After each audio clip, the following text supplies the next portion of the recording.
Joining us is Senator Ted Cruz. Senator, you just heard what David had to say. It didn't leave much wiggle room. He said 100%, and it's even easy to hack. That was very disturbing. And equally disturbing is the fact that Washington Democrats are doing nothing about it.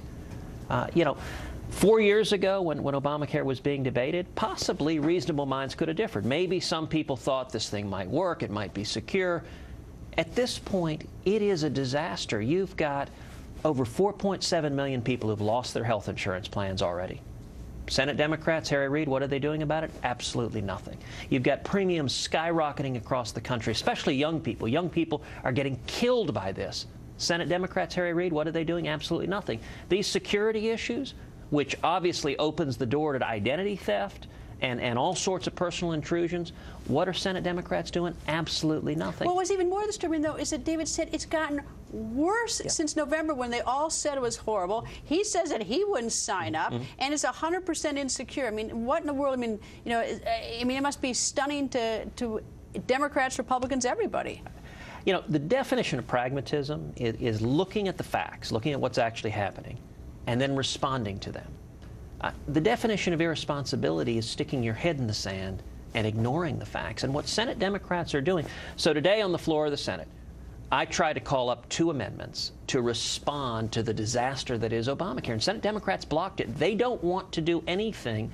We went state by state. I went through the numbers of in Nevada, in North Carolina, in Arkansas, in Louisiana, of all the people who've had their insurance canceled, all the people whose premiums are skyrocketing. And the answer from Senate Democrats is, we're going to do nothing. At this point, it's the height of pragmatism to acknowledge this thing isn't working, we need to start over. What about the Republicans? What are your colleagues saying? Because I know there's been a lot of pushback on you with this defunding of Obamacare. I mean, there's no secret that you've been at loggerheads with some of your Republican colleagues. What are the Republicans saying to you? Well, look, the fact that millions of Americans rose up last year in the fight to defund Obamacare, the fact that we stood up and fought, I think the proof's in the pudding. Right now, Barack Obama is at the lowest approval rating he's ever been. Right now, Obamacare is at its lowest approval rating it's ever been. Right now, Obamacare is plummeting in popularity with young people. It's plummeting in popularity with Hispanics. It's plummeting in popularity with independents. It's even plummeting among Democrats, because the facts are undeniable. It isn't working. But so why are you sort of the odd man out? I mean, if that's true, I mean, if everybody sort of look at the numbers, I mean, I can understand the Democrats because you're as opposing party, but why are the Republicans not, circling the wagons around you? Well, look, Washington is a town that doesn't like change, and I don't think anyone should be surprised if you're trying to change the Washington establishment. They're going to fight back. I mean, that certainly wasn't a surprise to me. And it shouldn't be a surprise to the American people, is that elected officials don't like being held accountable. But right now, there's one simple fact that's undeniable. The people blocking any relief for the millions of people being hurt by Obamacare are Harry Reid and the Senate Democrats. And they're simply ignoring the people. They're not listening. They have no solution, no answer other than tough luck. Well, there's several issues, whether you're going to get medical care, whether you get to keep your insurance, whether the website is working or not, and whether or not the information you put on it is secure or not. This is, I mean, the news today, which is, I mean, 100% insecure is, I mean, it wasn't 99 or 95 or 97, it's 100% and gotten worse and it wasn't just David, there were other experts there. No, that's exactly right. And you know what? You don't see those hearings in the Senate. The Senate Democrats are not even inquiring about issues like security. The House is. But the Senate Democrats... What is this, Senator Harry Reid? Doesn't mean, is this totally a political calculation? It is pure partisan politics. Harry Reid cracks the whip, and every Democrat, they're like lemmings off a cliff, where they're telling... Look, I don't know.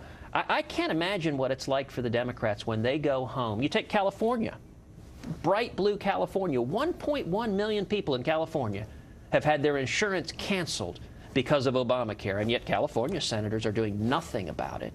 And their response, it's all partisan politics. The responsible thing to do is listen to the people who are being hurt and do something about it. Well, if there's going to be a price increase, that's going to come after the 2014 election. Well, but a lot of people have had price increases already. But I mean, the one that, if enough young people don't pay in, that means the price increases are going to be dramatically higher come next year than we expected. And you know, the politicians have conveniently put that after the election so that if people object to it, you know, they can't respond to it. But well, anyway. more price increases are coming, but a lot of people, a 27-year-old man in Texas in the individual market, his premiums have gone up roughly 70%. That's real, and that's happening now, and it's happening all over the country. New York Times, front page of the New York Times, talks about how the middle class is getting hammered by Obamacare because premiums are going up. And on top of that, you have people losing their coverage, losing their doctors. This thing isn't working. Senator, stay with us. We have more to talk to you about. One of Hollywood's biggest movie producers is targeting the NRA. Harvey Weinstein announcing he is working on a secret project, a movie about guns that will make the NRA wish they weren't alive. Do you own a gun? No. You don't have any guns? I never want to have a gun. I don't think we need guns in this country. And I hate it, and I think the NRA is a disaster area, and I'm going to actually make a movie. I shouldn't say this, but I'll tell it to you, Howard. I'm going to make a movie with Meryl Streep, and we're going to take this issue head on, and they're going to wish they weren't alive after I'm done with them.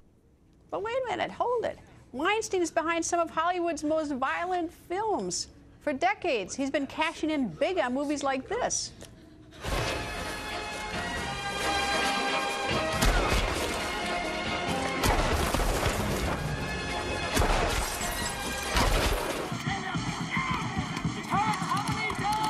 Office on 3rd Avenue is burning down. The police is of no avail. Two colored men brought in almost...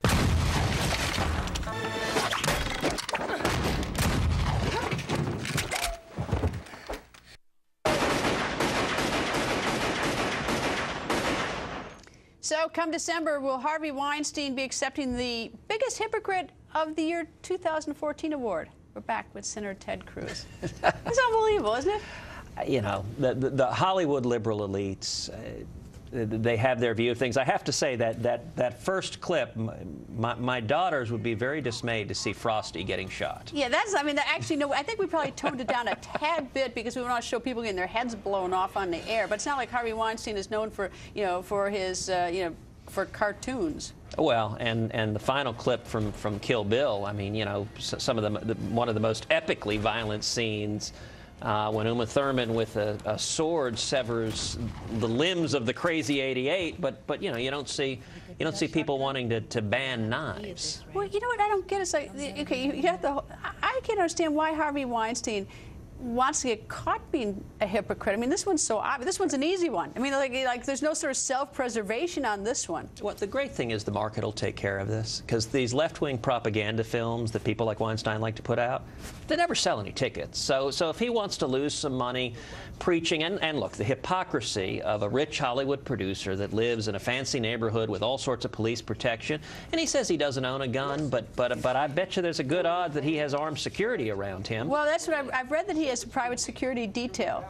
And, you know, his answer is for the single mom who lives in the inner city, who has to ride the subway late at night, who works 2 jobs, and you know, who has a real threat of violence, he's telling her she can't protect herself. And listen, that's not a message the American people agree with. We have a right to protect ourselves. It's protected in the Constitution. And even if liberal Hollywood types want to take it away, it isn't going anywhere. Well, there's almost, I look at it a little bit different, like the death of sort of shame. I mean, here's a guy who doesn't even make, he's like, right now, by probably getting a lot of attention, probably getting attention here, will probably help, you know, someone's going to download one of his movies and watch it tonight because, you know, who's Harvey Weinstein? You know, he did Kill Bill, you know, whatever. I mean, like, it's like we've now evolved so that, you know, the more shameful thing you do, or the biggest hypocrisy you can put out there, draws you attention, and actually, in a perverse way, lines your pocket with more cash. Well, you know, it's the same pattern we see in Washington. It's a double standard. It's one rule for thee and one rule for me. So the liberals love to live by special rules. So Al Gore complains about people using carbon and then flies around on private jets. He consumes more carbon than entire neighborhoods, I'm willing to bet. But they want different ruals for hardworking Americans than for everyone else. I could just imagine the sort of the talk around some dinner table in Hollywood tonight as they're all sort of, you know, as the people who make really violent and really ugly movies are talking about this. That's what, you know, that's what gets me. Well, you know, they're very happy to try to control the American people. And Listen, you see the elites on both coasts that look down on the American people. They consider most of this country flyover country. And they don't. It's the same problem we see in Washington. We see it with career politicians in Washington, that they look down on their constituents as gullible rubes, and they don't listen. Well, it would be more potent to handle violence if they didn't make it so, quote, cool. That'd be more potent and send a better message. Anyway, Senator, always nice to see you. Thank you, sir. It's great to be with you, Greta.